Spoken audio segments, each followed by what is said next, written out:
We have two different style double wall covers. There are squares and there are rectangles. And the difference between these two structures is these have what we call glued webs, which means these are already glued down, makes the box just a little bit easier to fold. However, that said, sometimes people make a mistake where they are completely folding over these creases. Whenever you're folding a box like this, you want to only completely fold areas that have perforations.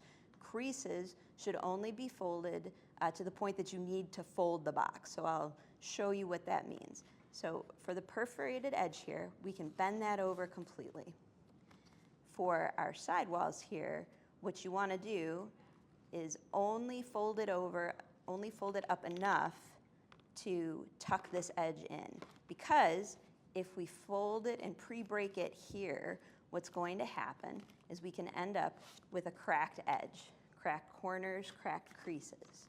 So when we fold the box over and assemble it, you can see we have tears now in the corners that are not going to look as nice on the outside of the box as your product will inside. So instead, what we want to do is fold over our perforated edge at the top,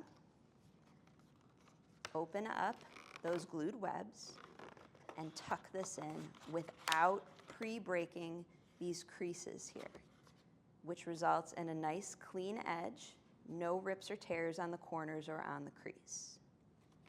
And do the same thing here. Can fold over that perforation, tuck it in, again, without pre-breaking any of the creases. And again, we have a nice clean edge here, no cracked corners or cracked creases in the middle here.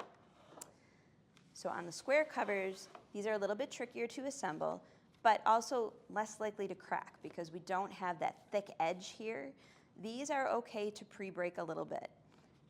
We're gonna definitely bend over that perforated edge just like we did on the rectangles. I'm gonna do that on both sides. And then in order to make the box a little bit easier to fold, since we don't have this glued web here like we have on the rectangle that makes it a little bit easier to fold, we're just gonna bend these up just enough.